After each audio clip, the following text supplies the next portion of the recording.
Red Chaos just released this roadmap feature giving us some insight into the development of the game over the next year or so. So let's go ahead and take a look at that here.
Alright, well, that was a lot to unpack there, so let's go ahead and kind of break it down one by one. I'll give my commentary and my thoughts on some of this here. First part of the release here, we had the early access, which is sort of where we are now. First update was skirmish mode, AI battles with multiple difficulty levels. I mean, to some extent, that's kind of what we have now. There's 5 different difficulties you can play on, from beginner to general. Definitely a good range there. I don't think we need to add any more. But what I do notice here in the way it's worded, AI battles with multiple difficulty levels, I'm hoping that means we can actually set up multiple AIs to fight each other and to just sort of be a spectator.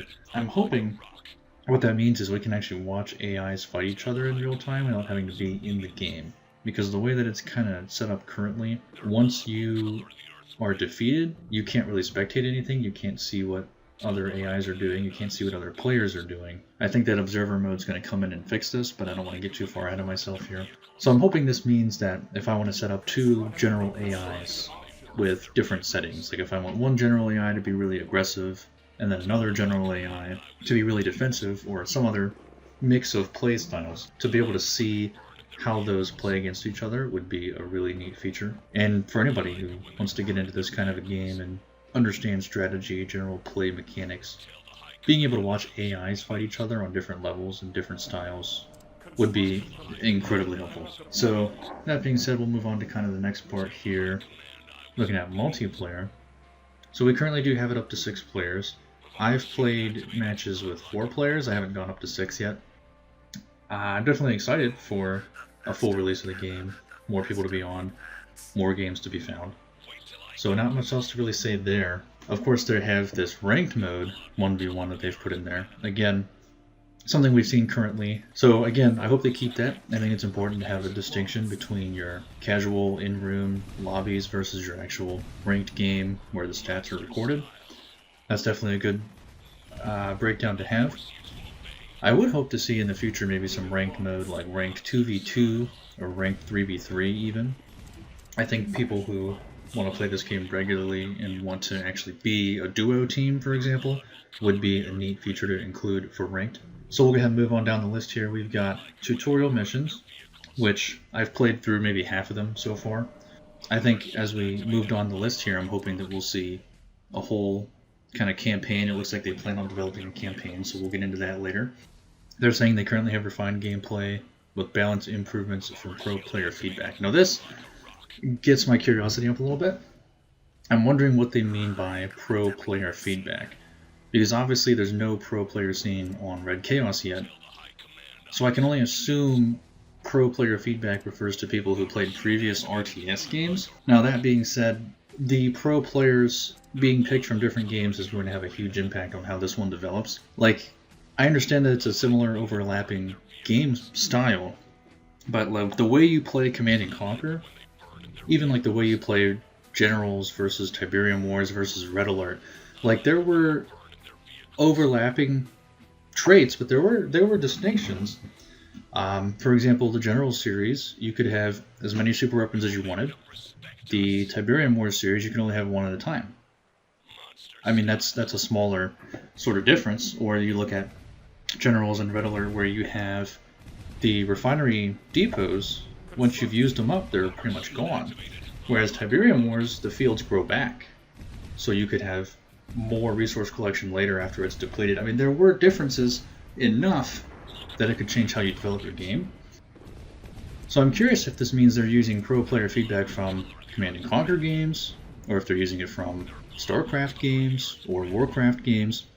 I mean, even a difference from Command & Conquer in StarCraft versus something like Warcraft. I mean, those are different enough that you could see some pretty serious changes from how the game plays. I mean, maybe there's more information on it, I haven't looked yet, but by pro player feedback, I'm curious what games they're talking about and who's giving this feedback, because the game that they come from is going to greatly influence how the game develops. Anyways, I'll move on from that because I don't really know what that means, so maybe I'll explore that later. Now, observer mode, watching matches in real time, that's huge. That's very important. When I was playing multiplayer games with 3 other friends doing 4-player games at a time, the most upsetting part of it is after the first person's defeated, you're out of the game. Like, it basically just closes it out, you're done, you go back to the main menu, and the other 3 people are still playing.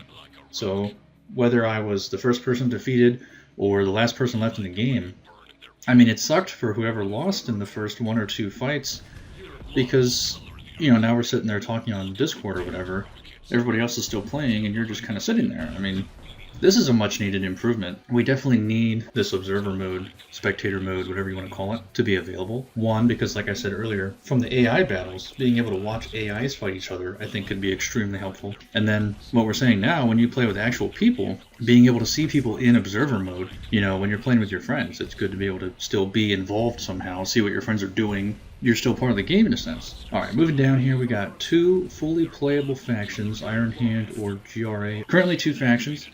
It's good for now. Early access, you really only need 2 factions to get going. And they are different enough that there's meaningful distinctions. Obviously, you have pretty much the same structures, similar unit styles with your infantry, your tanks, your aircraft. But they play different enough, like Iron Hand has a distinction between your hangars and your war factories, and then GRA just puts that all together in the garage. Garage generates both tanks and aircraft. So there's things like that that make it different enough. They play differently. It's a meaningful distinction there. I do hope in the future that we see more. Command & Conquer, one really cool thing they did back in the Tiberium Wars series, you had your GDI, you had your nod, and then as you get through maybe half the campaign or so, you learn about the secret 3rd faction that was actually an alien invasion called the Squid. So I don't know if they're going to do something like that in this game, but whatever it is, I do hope eventually we see a 3rd, maybe a 4th faction here. So we'll kind of move on to the next part, looking at next phases. So in the next 3 months, we're hoping to see balance updates and new maps. Pretty straightforward, not much to say. The maps we currently have are good, but I do think more maps are needed. 3 to 6 months, sub-factions. So we currently have 2 factions. It'd be nice to have maybe 3 or 4. However, the sub-faction distinction seems like a fine way to go. So back to Command & Conquer, I remember from Tiberium Wars, you had the Kane's Wrath expansion. Command & Conquer 3 Kane's Wrath. Basically what it did, it took the same 3 factions and broke them down into sub-factions that each got unique units. So it looks like they're doing a similar kind of thing here, which I'm kind of excited to see. You've got Iron Hand focusing on air superiority, we've got GRA, and they're not telling us what that's going to be. But if it's anything like Kane's Wrath, it was different max level units, right? You had like Eradicator hexapods and things like that, if you remember back in the day, but there were different specialized units for each faction, so if it's something like that, that'd be kind of neat. Further into the future here, we got within the next year, they want to have a full narrative campaign, expanding the universe. I think that is what a lot of us are going to be looking forward to because of how small the game is right now. There's not much to do single player. I'm looking forward to seeing what the campaign's going to look like. Hopefully it's a lot more fleshed out than those tutorial missions they gave us. Again, if it's anything like past Command & Conquer games, they'll have factions, unique characters, unique plot, story development. And that could go a lot of different directions, so I'm looking forward to seeing that. Now, as far as full release, they're planning on full release here in the next 12 to 15 months. 12 to 15 months from now, right? It's currently October 2025. So either by October 2026 or the beginning of 2027, like January, February at the latest. January, February 2027, this game should be out. Full release. Anyways, full release. It says Red Chaos will be complete with 2 main factions, the sub-factions. and most importantly, campaign will be included. I do think that's important, but as far as a game like Command & Conquer goes, or not Command & Conquer, as far as a game like Red Chaos goes, I think the multiplayer is going to be more important. Campaign is nice, but for something like an RTS to really survive long term, you've got to have a player base, you've got to have people playing online. Looking into the release features, you got 2 fully playable factions, multiplayer up to 6 players. As a quick note, I think it would be cool if we had multiplayer up to 8. There were a lot of RTS games in the past that you could play up to 8 players, 4v4s, those kind of scenarios. I think 8 players is sort of the golden max that we've seen before, so hopefully maybe they'll get it up to 8, but 6 is good. 6 is fine. Observer mode, perfect for recordings, tournaments, and streams. Yeah, that I'm looking forward to.